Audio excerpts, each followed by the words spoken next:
Hello everyone, कैसे हो आप सभी लोग। इस वीडियो में हम डिस्कस करने वाले हैं कि इफ़ेक्टिव नोट्स कैसे बना सकते हैं।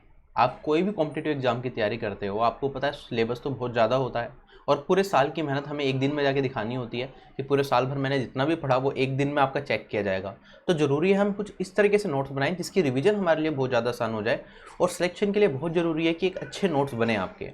ठीक, तो उसके बारे में हम बात करूँगा। कुछ इंपॉर्टेंट पॉइंट्स मैं आप लोगों को बताऊँगा जो आपके लिए हेल्पफुल रहेंगे। सबसे पहली चीज़ जो है, आपके जो नोट्स हैं वो बिल्कुल नीट एंड क्लीन होनी चाहिए, साफ़ राइटिंग में होनी चाहिए। अगर हम बात करें, अगर आज आप साफ़ राइटिंग में नोट्स नहीं बनाते हो, पता चले आप 6 महीने बाद जो 6 महीने पहले चीज़ लिखी थी उसे पढ़ने जा रहे हो, आपको समझ ही नहीं आएगी। और कई बार क्या होता है, हम तैयारी कर रहे होते हैं, उसके बाद गैप आ जाता है, फिर 1 साल बाद दोबारा हम उसी एग्जाम की तैयारी कर रहे होते हैं ड्यू टू सम रीजन। तो उस टाइम पे आपको वो चीज़ समझ नहीं आएगी आपने क्या लिखी है। तो साफ राइटिंग में आपको नोट्स बनाने की यहाँ पे कोशिश करनी चाहिए। अगर साफ राइटिंग में आप नोट्स बनाओगे तो आगे आप उसे यूज कर पाओगे। और साथ के साथ आपको क्या करना है, यहाँ पे इंडेक्सिंग। ठीक है, अगर आप कॉपी यूज कर रहे हो तो कॉपी के फ्रंट पेज पे आप टॉपिक्स लिख सकते हो। इस कॉपी के अंदर आपने कौन कौन से टॉपिक्स लिखे हैं, जिससे कि बाद में जाके आपको दिक्कत ना आए। साथ ही साथ यहाँ पे आप क्या करोगे, पेज नंबर भी नोट कर लेना। ठीक है, जैसे बचपन में स्कूल में कराई जाती थी ना, आपको कॉपीज बनाते थे, उसमें इंडेक्सिंग होती थी। ठीक है, चैप्टर नंबर, पेज नंबर, ये सारी चीज़ें मेंशन होती थी। ऐसे ही आपको यहाँ पे नोट्स बनाते टाइम इंडेक्सिंग करनी है, जिससे बाद में जाके आपको कोई भी तकलीफ ना हो, कोई भी टॉपिक ढूंढने में आपको मेहनत ना लगे। तो स्टार्टिंग के 3 पेज आप इंडेक्सिंग के लिए छोड़ सकते हो। उसमें कुछ बना लेना कि पेज नंबर, और यहाँ पे टॉपिक के लिए जगह छोड़ देना। और साथ में पूरी कॉपीज में स्टार्टिंग में ही आप नंबर डाल लो, 1 2 3 4 ऐसे करके नंबर डालोगे। बीच में कोई रैंडमली आपको टॉपिक पढ़ना होगा तो आप इंडेक्स में जाके वहाँ तक पहुँच पाओगे। क्लियर है ये वाला पार्ट। यहाँ पे आप नोट्स बनाते टाइम जो इंपॉर्टेंट टॉपिक्स हैं, जो आपको बार बार रिवाइज करने हैं, उन्हें यहाँ पे इंडेक्स में ही स्टार कर लो, जिससे कि डायरेक्टली उस पेज पे आप पहुँच पाओ। तो काफ़ी टाइम बचेगा आपको और उससे काफ़ी मेहनत भी बचेगी आपकी। ठीक है, साफ राइटिंग में नोट्स होनी चाहिए और इंडेक्सिंग यहाँ पे बहुत ज़्यादा जरूरी है। उसके बाद होता है कि जब हम नोट्स बना रहे हैं, आप अलग तरह के पेन्स यूज कर लो। क्वेश्चन लिखने के लिए आपको ब्लैक पेन यूज कर सकते हो।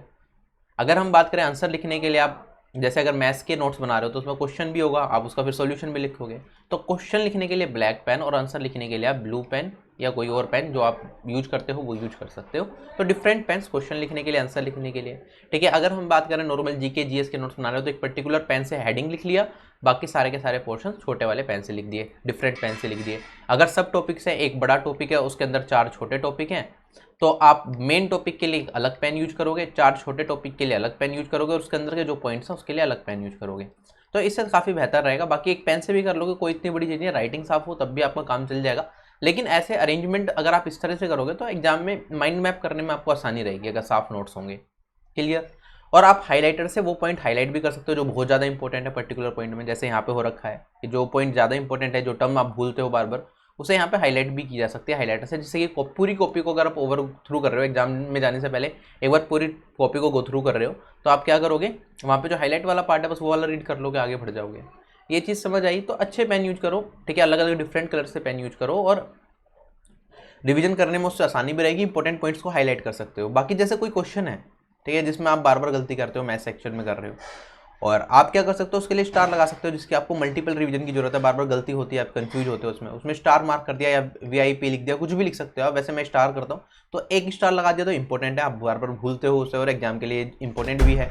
अगर हम बात करें वहाँ पे, अगर आप 2 स्टार लगा दोगे तो बहुत ज़्यादा इंपॉर्टेंट हो जाएगा, जिसकी आपको बहुत बार ज़्यादा रिवीजन करनी है। तो इस तरह से हम करते हैं कि एक बार सारे के सारे मैंने नोट्स बना लिए अपने, उसके बाद मैंने फर्स्ट रिवीजन करी। फर्स्ट रिवीजन में जो चीज़ मैं भूल रहा था, जो चीज़ मैं रिकॉल नहीं कर पा रहा था, उसके लिए आगे एक स्टार लगा दिया। उसके 1-2 दिन बाद फिर दोबारा जब मैं रिवीजन कर रहा हूँ, फिर दोबारा अगर ऐसा कुछ हुआ जो मैं बार बार भूल रहा हूँ, होगा क्या, जो जिस पर आपने पहले स्टार लगाया था वही चीज़ आपको दोबारा मिलेगी जिसमें आपको कन्फ्यूजन होगी। तो उसमें जो बार बार फिर भूल रहे हो उस पर डबल स्टार लगा सकते हो। जब फाइनल रिवीजन होगी, जब एग्जाम टाइम आएगा, तो डबल स्टार वाली चीज़ें या ट्रिपल स्टार वाली चीज़ें आप जल्दी रिवाइज कर पाओगे। तो उन पर आपको फोकस करना पड़ेगा। बाकी सारी चीज़ें आपके दिमाग में है, बहुत बेसिक चीज़ें हैं, बहुत बेसिक क्वेश्चन भी होते हैं मैथ्स की बात करें तो उन क्वेश्चंस की बार बार रिवीजन की जरूरत नहीं होती। रिवीजन उन क्वेश्चंस की जरूरत होती है जो आप बार बार गलती करते हो जिनके अंदर, जिससे कि एग्जाम में वो गलती ना हो। जो कॉन्सेप्ट्स आप बार बार भूलते हो उनकी रिवीजन की जरूरत होती है ज़्यादा। ठीक है, ये चीज़ समझ आ गई आपको। बढ़े आगे। अच्छा, इसके बाद जो इंपॉर्टेंट चीज़ है वो है मार्जिन्स। ठीक है, मैं हमेशा फोकस करता हूँ कि अगर मैं नोटबुक बना रहा हूँ, एक तो साफ नोटबुक बनाऊँ और उसके बाद मार्जिन छोड़ दो। जैसे आपने ये लाइन लिखी है, आप कोई क्वेश्चन लिख रहे हो, क्वेश्चन मेरा यहाँ से लेके यहाँ तक खत्म हो गया, उसके बाद 2 से 3 लाइन का आप मार्जिन छोड़ सकते हो। ठीक है, जिससे कि इस क्वेश्चन का करने का अगर कोई दूसरा तरीका आता है मैथ सेक्शन में, तो वहाँ पे ये नोट कर सकते हो आप। ठीक है, अगर आपको कुछ और ऐड करना है तो वो ऐड कर सकते हो। जब आप प्रैक्टिस कर रहे हो एग्जाम टाइम में, तो अलग अलग कॉपीज में ना लेके आप इसी क्वेश्चन को खुद क्वेश्चन पढ़ के यहाँ पे खुद ही अपना उसका आंसर लिख लिया। ठीक है, छोटी छोटी राइटिंग में। तो प्रैक्टिस आपकी यहीं हो जा रही है। यहाँ पे इसका एग्जैक्ट सोल्यूशन है जो टीचर ने कराया था वो आपने यहाँ पे नहीं देखा, डायरेक्टली आपने क्या करा, बस यहीं पे अपना आंसर लिख दिया। तो इस तरीके से भी आप कर सकते हो। वरना क्या कर सकते हो, इसमें पूरे पेज, ये आपके पास पूरा का पूरा पेज है, पेज को बस यहाँ तक लिखो, अपना कंटेक्स्ट जो भी लिखना है, ये सभी सब्जेक्ट्स के लिए कह रहा हूँ मैं, यहाँ तक कंटेक्स्ट लिखा, लास्ट में 5 लाइन छोड़ दी, कुछ बाद में अगर आपको एक्स्ट्रा ऐड करना है वो लिख दिया, या वीआईपी वेरी इंपॉर्टेंट पॉइंट्स अगर आपको अलग से लिखना चाहते हो तो लिख सकते हो, वरना हाईलाइट भी कर सकते हो। वरना कुछ इस टॉपिक के बारे में आपको बाद में मिलता है, मान लो एक टाइप पढ़ा आपने मैथ्स का, उसी टाइप का एक और नया क्वेश्चन मिल गया आपको फ्यूचर में, अब उसके लिए अलग कॉपी में लिखोगे, फिर सारे कंटेंट्स आगे पीछे हो जाएंगे। इससे अच्छा है कि हर पेज पे जो भी टॉपिक कर रहे हो लास्ट में 4-5 लाइन इस चीज़ के लिए छोड़ दो, रफ वर्क हो सकता है वहाँ पे आप एक्स्ट्रा क्वेश्चंस लिख सकते हो। तो ये चीज़ हो गई। उसके बाद जैसे ही आपने एक चैप्टर कंप्लीट करा, अब मैंने कहा हर टॉपिक के बाद हमें ये करना है, और पूरा का पूरा हर पेज पे हमने थोड़ा मार्जिन छोड़ दिया, एक टाइप आपने पूरा पढ़ लिया या एक पर्टिकुलर टॉपिक पूरा पढ़ दिया, उस टॉपिक खत्म होने के बाद कम से कम एक पेज पूरा का पूरा छोड़ दो, जिससे कि उस टॉपिक पर अगर कोई नया क्वेश्चन मिलेगा बाद में आप देखोगे मॉक देते टाइम, वो वहाँ पे लिख सको। उसके बाद जब पूरा चैप्टर खत्म हो रहा है, पूरा चैप्टर खत्म होने के बाद आप 3 से 4 पेजेस छोड़ सकते हो, क्योंकि ऐसा नहीं होता, जब हम आपको पढ़ाते हैं कोई भी चीज़ कराते हैं तो एक लेवल तक आपको लेके जाते हैं कि हमने बेसिक से स्टार्ट करा, आपके एग्जाम के लेवल तक लेके गए, लेकिन जब आप मॉक दोगे आगे और प्रैक्टिस करोगे, ठीक है, तो आपको कुछ ना कुछ एक नया क्वेश्चन हमेशा मिलेगा। आप किसी और टीचर से पढ़ रहे हो, वहाँ पर कुछ नया क्वेश्चन मिल गया, तो ये चीज़ रहेगी आपके साथ। तो 3-4 पेज इसलिए छोड़ रहे हैं कि हम जो बाकी कंटेंट्स है वो तो है ही, ये 3-4 पेज में जो भी नए क्वेश्चन हमें फ्यूचर में मिलेंगे वो हम नोट कर पाएँ। क्लियर है ये वाला पार्ट? तो margin is very important, her page में थोड़ा मार्जिन, हर टॉपिक के बाद एक पेज का मार्जिन, हर चैप्टर कंप्लीट होने के बाद कम से कम 3 से 4 पेज का मार्जिन। क्लियर? अच्छा, साइज ऑफ नोटबुक जो भी रखोगे आप थोड़ी बड़ी रखना, ठीक है, ऐसा मत करना कि 50 नोटबुक बना ली एक एग्जाम के लिए, ठीक है, थोड़ी मोटी नोटबुक रखोगे तो एक ही नोटबुक में आपका मैक्सिमम कंटेंट आ जाएगा। मैथ्स की बात करें, मैथ्स के लिए आप 200-300 पेज की एक नोटबुक बना सकते हो, कम से कम एक टॉपिक तो कवर हो, क्योंकि ज्योमेट्री खुद अपने आप में एक बड़ा 200 पेज ज्योमेट्री ले जा सकता है आपका। तो मोटी मोटी नोटबुक्स यूज करो, डिपेंडिंग अपॉन किस चीज़ की तैयारी कर रहे हो। जैसे मैं जब एसएससी के लिए जीके की तैयारी कर रहा था, तो मैंने तो एक बहुत मोटा रजिस्टर बना लिया था, उसी में सारे सेक्शंस बना लिए थे, फिजिक्स के अलग, केमिस्ट्री के अलग, बायोलॉजी के अलग, जिससे कि एक ही नोटबुक में मुझे सारी की सारी चीज़ें मिल जाए। ऐसा ना हो मुझे फिजिक्स पढ़ने में अलग नोटबुक ढूंढ रहा हूँ, फिर केमिस्ट्री करने फिर अलग नोटबुक ढूंढ रहा हूँ। एक नोटबुक होगी तो आपको बहुत ज़्यादा बर्डन नहीं लगेगा वो देख के, ठीक है। तो एक कंप्लीट नोटबुक बना लो, मोटी नोटबुक से लो, मैथ्स के लिए भी मोटी नोटबुक रख ली अपनी, उसमें कम से कम 3-4 चैप्टर तो हैं, चाहे एडवांस मैथ्स एक बुक नोटबुक में कर रहे हो, मोटी नोटबुक है, ठीक है, अर्थमेटिक अलग एक नोटबुक में आ गई, तो इस तरह से करोगे तो ज़्यादा सही रहेगा आपके, वरना मैथ्स के लिए 4-5 कॉपीज बन जाएंगे आपके, वो बहुत बाद में परेशानी देगा, ठीक है, और रिविजन करने में आसानी रहती है अगर एक ही नोटबुक हो।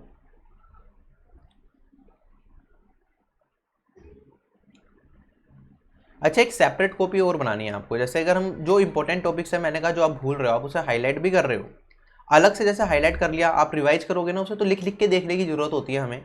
तो आपने पहले तो जो सिंपल नोटबुक है उसमें अपने इंपॉर्टेंट टॉपिक्स सारे के सारे हाईलाइट कर लिए, एग्जाम से पहले उन जो इंपॉर्टेंट टॉपिक्स है जिनमें आपको बार बार कन्फ्यूजन होती है, जो आप बार बार भूलते हो, तो एक सेपरेट नोटबुक भी बना ली, एग्जाम से 1 महीने पहले भी ये काम कर सकते हो आप, या फिर साथ के साथ अगर आपको अलग से बार बार रिवीजन करनी है तो आप सेपरेट नोटबुक में उन इंपॉर्टेंट पॉइंट्स को लिख के रिवाइज भी कर सकते हो।